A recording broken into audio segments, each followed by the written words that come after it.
Hey there, Real Estate Junkies. Before we dive into today's episode, we've got some game-changing resources to help you start buying and selling real estate on terms, the smart, creative way. Want to learn how to invest with little or no money down?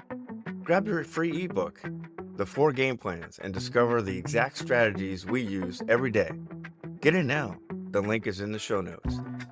Looking for a complete step-by-step system to start making 3 paydays per deal? Check out the Quantum Leap System, our home study course packed with everything you need to close your first terms deal. Need a personalized strategy? Book a free one-on-one strategy session with one of our coaches. Just use coupon FREE3 at checkout. Ready to take action? Join the 3 Payday Apprentice Program and start working toward real estate success with direct mentorship. Want hands-on training with us? Spend 3 days at our In the Trenches Bootcamp, where we'll work side by side to lock in deals. And don't miss our biggest event of the year, QOS Live 2025. Connect with top investors, sharpen your skills, and take your business to the next level. Secure your spot today. All links are right below in the show notes. Click now and start building your real estate empire. Now, let's get into today's episode. You got to get good on the phones, because you even said it before we got on. Is one of the most successful associates that was in the community. He was also a coach. He went through 4 or 5 VAs before he found MJ, who's our kind of like our top-notch VA,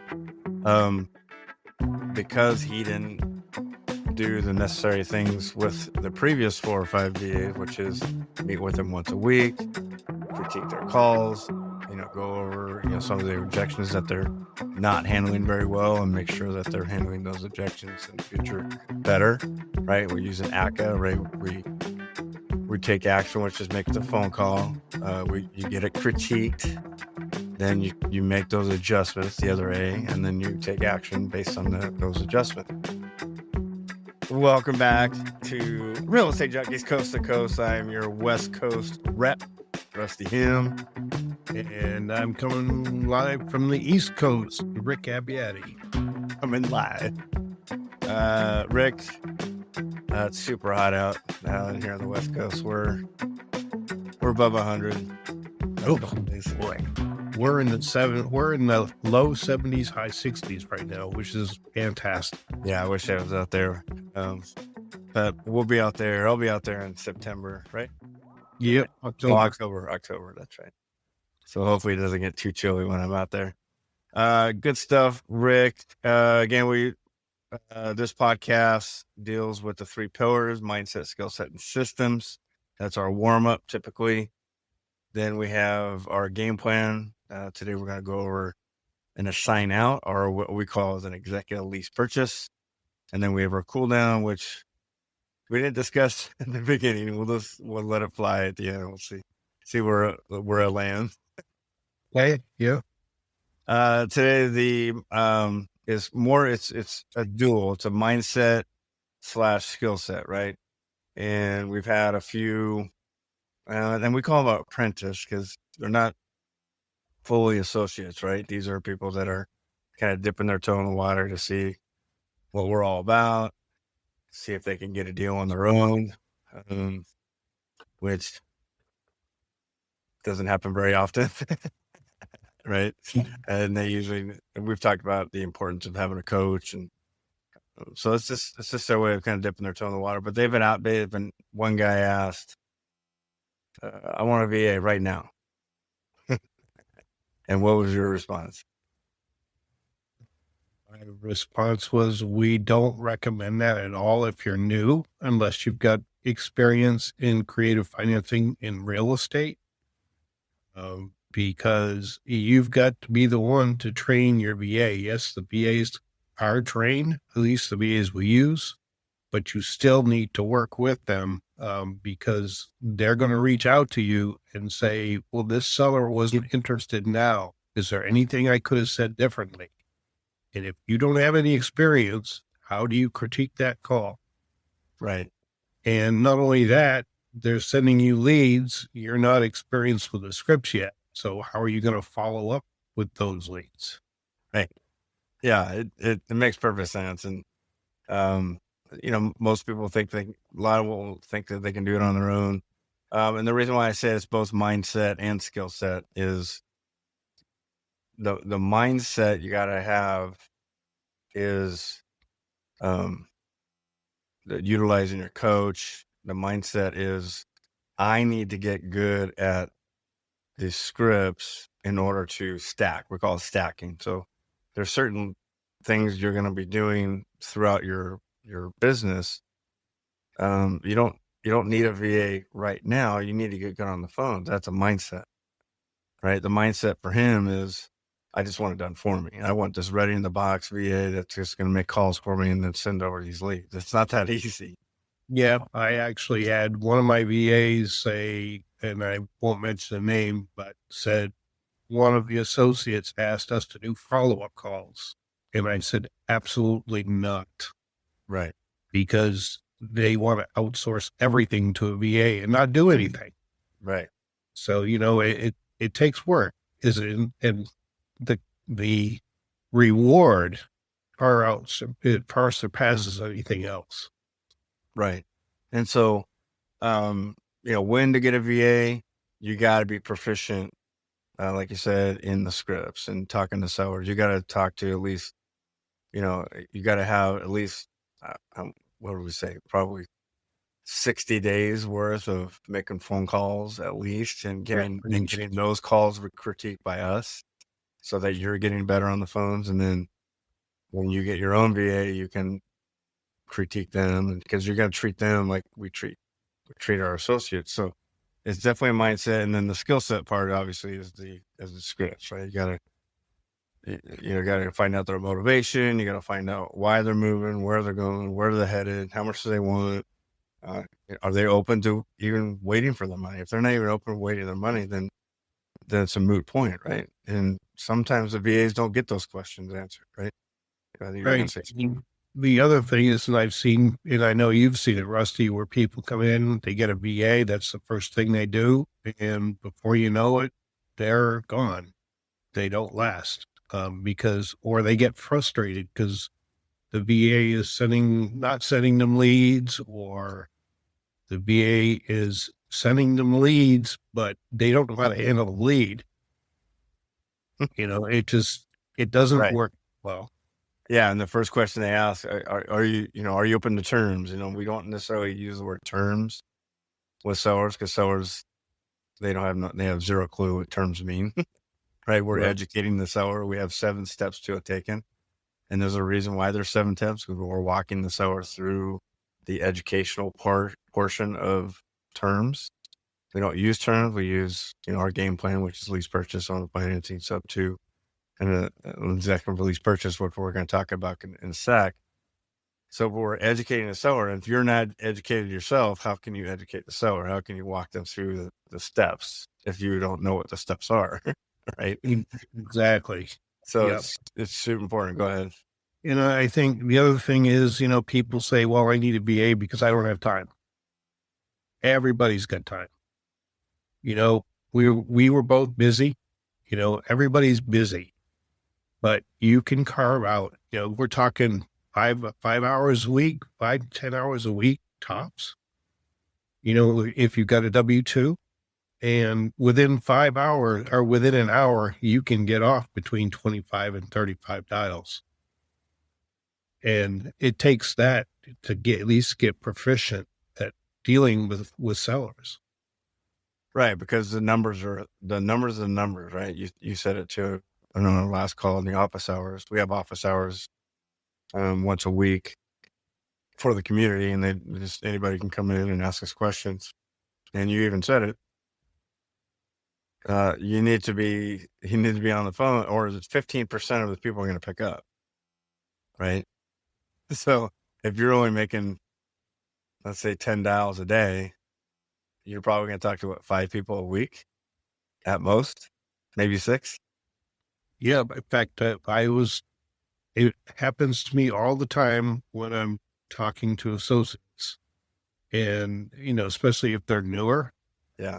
And they're calling a lot of numbers and they're getting voicemails, and all of a sudden the seller says, yes, I'm open to that. And they totally freeze. Like, Right. I got a yes. I got a Oh, yes. very yes.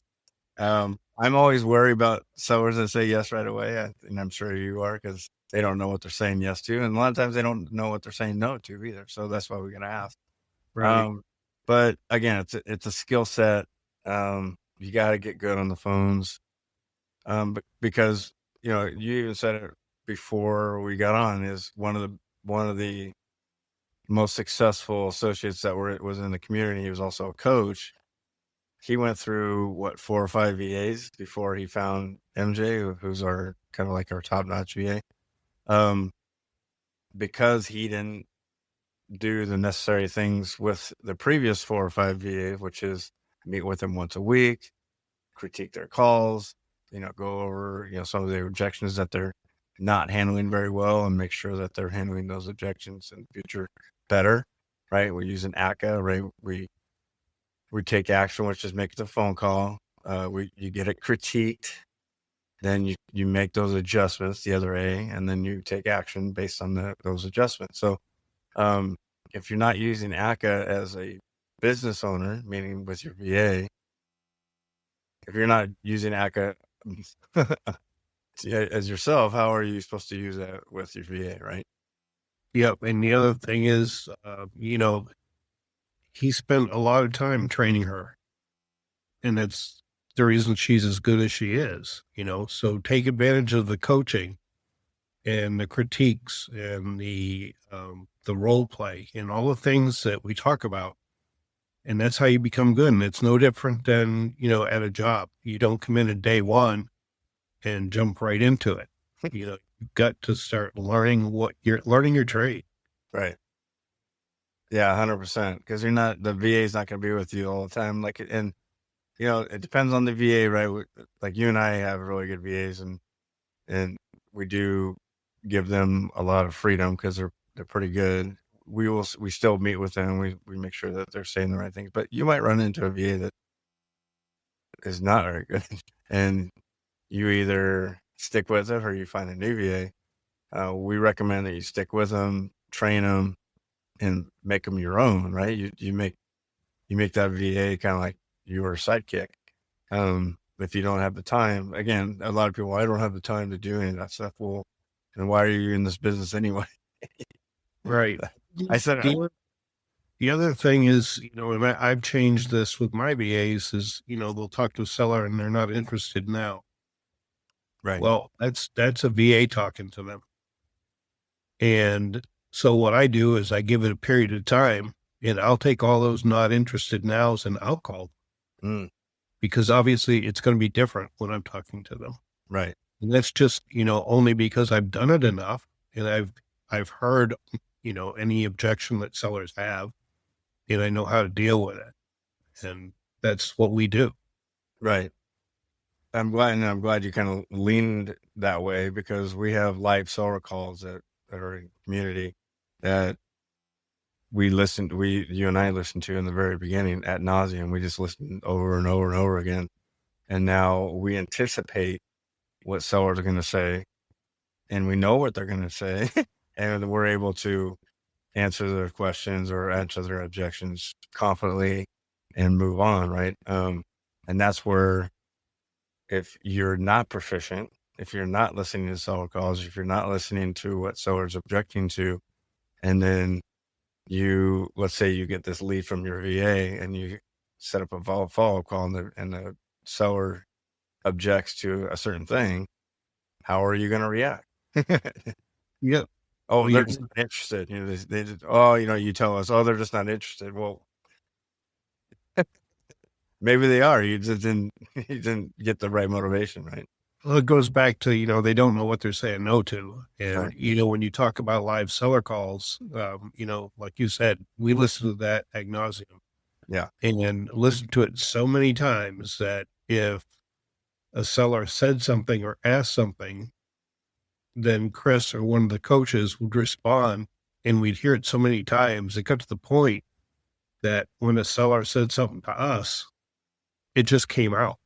Right. We didn't even think about it. Right. Exactly.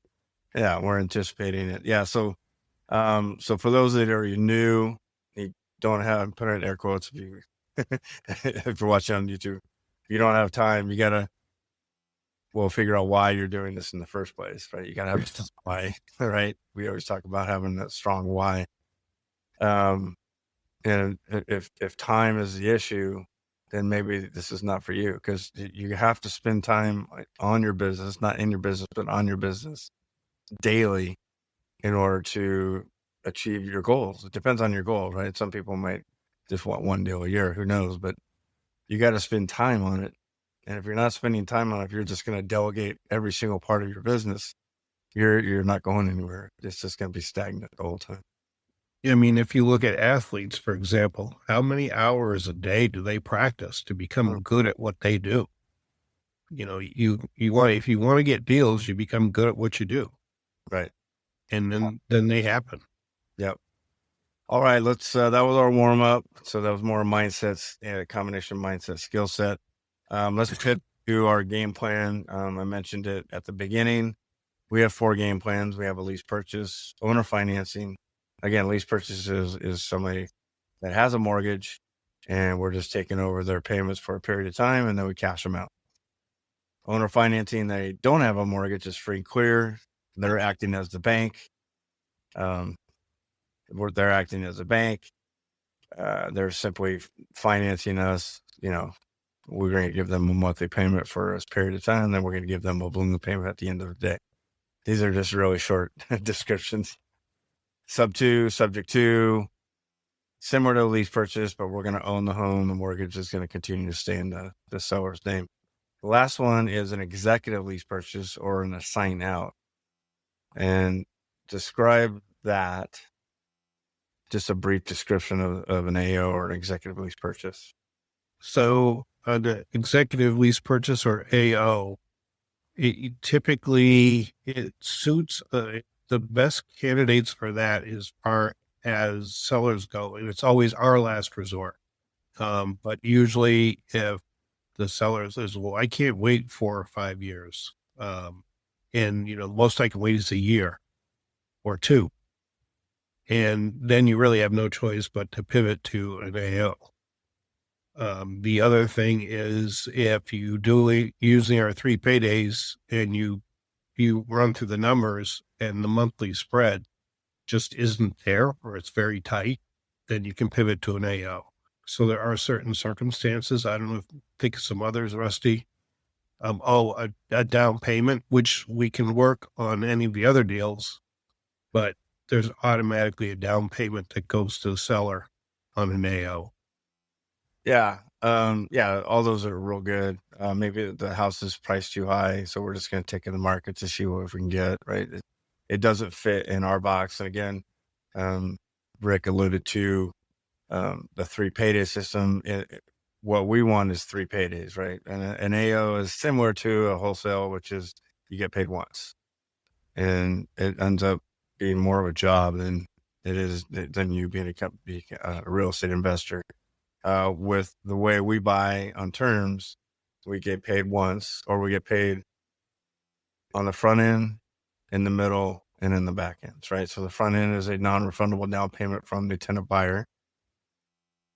Payday 2 is the spread that we get from the tenant buyer and what we owe the seller. So we create a spread. Not a huge spread. We're not trying to gouge them, right? $300-$400 we try to get. But if you have 5 or 6 of those at $300, you have a nice little, passive income coming in. And then payday 3 is a combination of, if there's principal pay down plus the premium that we sell it. So we get paid 3 different ways. And again, it's over time. Well, if we get a payday 1, and it's immediate, but a lot of our payday 2 and payday 3 is over time. So what we do with AOs, we describe who would benefit with an AO, right? The seller. What we do is we go find this tenant buyer. We've talked about tenant buyers in the past, but not real deep. But these are people that are just outside of financing. They just need some time in order to get their finances straight, whether they had a little hiccup on their credit, they're self-employed. Maybe they just left their W-2 and they started their own business. Now they need some seasoning, as the banks would call it. So we put them in a home where they have the monthly, they have the cash flow, or they have a down payment, they have the cash flow. They just can't qualify for a loan today, right? So we take this buyer, we put them through our vetting process. We have a third-party company that we put them through. We do criminal, sexual background. We do their finances. We get this whole big package. We tie it up in a bow. Hopefully we get 2 or 3 of those. And we say, hey, seller, which one do you like? Right. And we'll recommend like that. Because a lot of times they're going to be like, well, I don't know. And they'll ask us, oh, what do you think? Right. So we'll say, well, typically it's the person is probably going to give us the higher down payment because they're more vested. Right. We want people that are looking to buy the home, not rent. Again, that's the difference. We want to make sure this is a rent own, yes, but we're not looking for renters. We're looking for buyers that are going to cash us out in 18, 24 months. Right. The other thing is, we're not just about helping the seller get their best price and get, the best terms that they can get, but we're also, we got to make it a 3-way win. So we're very focused on ensuring we have tenant buyers in there that have a path to success in getting their mortgage, and we help them do that. Right. There's companies out there that hope these tenant buyers fail, which is weird to me, which is not ethical. We do everything on the up and up. We're morally and ethically trying to get these people to the finish line. Right. There's companies out there that will accept less as a down payment, and then knowing that they're probably going to fail at some point and they're going to have to evict them, and then they're just going to get another down payment from somebody else. And they just kind of keep doing that, which is, I think, unethical myself, because you're just screwing these people over. Right. Yeah. You could be ruining their credit, without them even knowing it. So, we've had success. You and I have had success with tenant buyers cashing out. We've also had tenant buyers not have success. And I think I've had one and you've had one, right? Right. But our success rate is much higher than the general public. And so we tell that to the sellers, like, hey, our success rate, you can try and do it on your own. Go for it, said Mr. Seller. But your success rate is going to be a lot lower because we specialize in this. This is what we do for a living, right? Yeah. I think the numbers are only 20% of lease purchases work out. Right. If with most people, but with us, it's greater than 90%. Right. And so we tell, and that maybe there's one other category that we may have missed, and sellers that have been landlords before. And so what we tell these sellers too that have been landlords before is that, hey, listen, instead of getting first and last month's rent and a deposit, which is minuscule, which is small, we're going to get you a large non-refundable down payment, right? Which is going to go straight to your pocket. You're going to get the same cash flow that you normally would get with a renter, but these are going to be buyers, and you're not going to have the headache of being a landlord. So that's kind of like, I don't want to say our selling point, but that's how we present it to the seller. And a lot of the sellers like that. They like, not having to have a management company, because the management company, is like $100, $150 a month typically. Yeah. And the other thing is they're getting the monthly rent. The tenant buyers are responsible for all maintenance and repairs, and that monthly rent does not get applied towards the purchase price. Right. So the seller initially may talk about interest. Well, they're doing far better with an AO because all of that goes in their pocket, unless they have a mortgage, taxes and insurance. Sure. Yeah. And it's crazy, the benefits. Now, if you're long-term rental, right? If you're just into the long-term, then this is not for you. But we're talking to sellers that just recently tried to sell their home and they couldn't, and now they're looking to rent, right? So just the benefits of doing an AO is so much greater than just renting. But it's crazy that some sellers just don't get it. Maybe maybe we're not explaining it very well. I know that some of our associates don't explain it very well, but can you touch on that a little bit? Why they are just afraid of maybe doing it that way? It's, you hear it all the time. This sounds too good to be true. Well, Right. it's true and it's good. But, an AO is the most profitable for a seller. It's the least profitable for us, most profitable for a seller.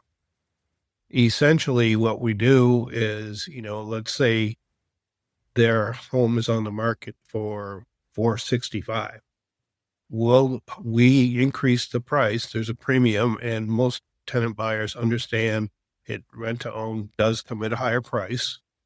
But number one, the purchase is actually almost 2 years later, and you're giving them the opportunity to be in a home where they wouldn't have had that opportunity otherwise. So you're by no means taking advantage of the buyer. You're setting them up for success and helping them get there. So hypothetically, we may take it to market for $499.9, and we don't mark it up, just ridiculously, but reasonably, and what we know works. And then what happens is the buyer will come in generally with up to 10% down. Some come in with more, and we split that with the seller. And our portion of the split comes out of that markup. So at a minimum, the seller's getting their asking price. So the seller's getting a down payment, and in many cases, the seller's actually going to net more than their asking price. And that doesn't even include the monthly rent that doesn't go toward principal. Right. So hypothetically, let's round it up to $500,000. We get a $50,000 down payment. We split that 50-50 with the seller. They get $25,000 rather than if they were to rent it first and last month's rent and a deposit, right? Mm-hmm. So you got that on one side. You have your first and last month's rent plus a deposit, which is $5,000 maybe.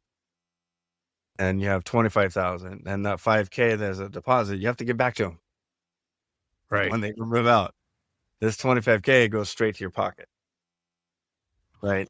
And that's what's crazy to me, that they don't get that. So good stuff. Hopefully people understand and again, we call it an executive lease purchase because a lease purchase, if we were to stay in the middle, we get 3 paydays, right? Payday 1, payday 2, the spread, payday 3. It's an executive lease purchase. So like you said, they get all those benefits. They get a payday 1, payday 2, and a payday 3. We only get a portion of the payday 1. So it's an executive lease purchase. That's where and we are putting the tenant buyer, once we screen them and once they've been approved by the seller, then we do the signing with the tenant buyer. We put all the agreements in place. Yeah. And then we assign it back over to the seller, and they sign off on it and accept it. Yeah. Very cool. Let's get to our cool down. We didn't talk about it. I just noticed that my name is Lacey. So if you guys are on YouTube, my name was Lacey Hemp for 25 minutes. That's my daughter, by the way.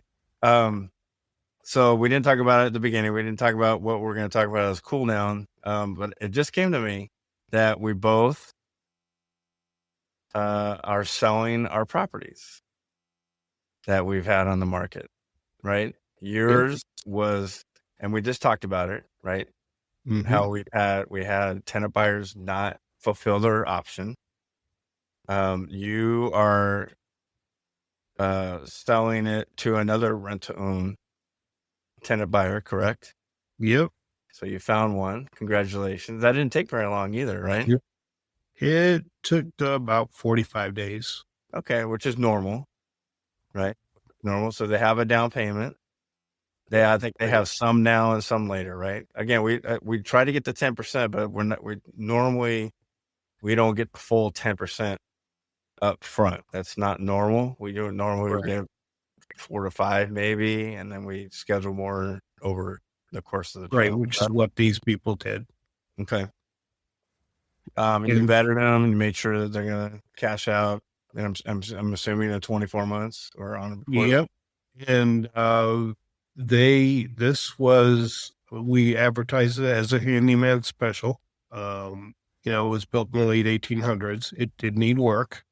It wasn't ridiculous as far as the work, but when we did this initial, we do a buyer's meeting, and then once we accept them, they've got a certain time to be able to do an inspection. And they had it inspected. They knew exactly what to expect. He's in property management and construction development. So he was perfectly good with all of that and with the price and everything and the work that needs to be done. And he has all the wherewithal to do all the work. And he's got contractors that he can work with to do that. So they're in the house now, and they're already asking, when can we make our first payment? That's now, was it a handyman special with the previous tenant buyers too? No, it was not. Okay, but this needs some work, maybe because of what they did. All right. Now the beauty of this, and I could have done the same thing, and we'll talk about my deal in a second. The beauty is when we're in the middle, we try to get longer terms for this reason. Again, we've talked about it, morally and ethically, we're trying to get that first tenant buyer to the finish line. Mm-hmm. So we're okay with getting a 48-month term, but cashing out in 24. We're okay with that. In fact, we like that because we get paid sooner. Now we get paid more if we wait 48 months, but we have to wait, right? So how long was this term with the seller? And I initially went to them with 48 months. They did not want to wait 48 months. But the most they'd go is 3 years, 36 months. And I said, well, how about 36 months and 2 6-month extensions if needed? And they said, okay. So it's the chances are it won't need 48 months. Now, the previous tenant buyers, there were some unexpected expenses that they ran into. Yeah. And they realized they weren't going to be able to buy it. So they voluntarily left, fortunately. After how many? What was there? 1 year. I think 1 year. Okay. So you had 2 years left with some extensions. So that's why we get longer terms so that we can pivot. So that was my point is if something were to happen now, if your previous tenant buyers said after 24 months, we're out of here. So now that only gives you a year. That's kind of tight. So that's kind of where I'm at, which is, my tenant buyers didn't fulfill their option. So I put it on the market traditionally and now I'm in escrow, right? So we have 2 different solds. We have a sold that you get money from a tenant buyer. That's called a sold in our community. And then when you sell the house traditionally and you close and you have a HUD statement, that's a sold. So I'm in escrow. Hopefully it'll be done in the next 2 or 3 weeks and I'll get cashed out, which is kind of cool. Congrats on it. Yeah. Thank you. It's amazing, and we won't spend much time on this, but the buyer process really will test your patience. Yes, it will. Because you always wonder, am I going to be able to sell this? Right. Especially when you have it under contract and you're making mortgage payments on it. Yeah. Fortunately, I kept enough of the initial payday one to cover that. So it didn't come out of my pocket. Well, it did. You have a lot of people call just asking if they can rent it. You have people that go look at the property. They're interested. They do all the financials and realize that, they couldn't come up with more down payment or they didn't have the income to support that property. And it's waiting for the right buyer to come along, and it's having patience, just knowing they will come along. It's just a matter of time. Right. Yeah. Very good. Yeah. Good point. I had like a year and a half left on my term with the seller. So, could I have possibly done a rent to own? But the monthly is pretty high. It's over $4,000 a month. And, if I were to put it on the market, I'm coming out of pocket. over $4,000 a month. So I'm like, you know what? Let's sell it traditionally. And I got an offer within a week. So, I mean, we sold it. Yeah. Our price point was, and it wasn't necessarily a price to sell. It was, and I guess it was, maybe I should have asked more, but I mean, within a week I got an offer. So I'm taking it, right? Cause then hopefully I don't have to make the, September payment. So good stuff. Rick, always good to see you, obviously. And, have a great week, man. Beginning of October. QOS Live. I'm gonna have a Guinness just in your name. All right, yeah. QOS Live Boston. Again, there's a link in our show notes. Click on that. It's very cheap to join. If you're in the Northeast, it's not that far. You can get to Boston. I think it's $99 for the ticket, and you get to hang out with cool people like me and Rick. All right, guys. Take care. See you, Rick. See you, everyone. All right, bye. Take care, Rusty.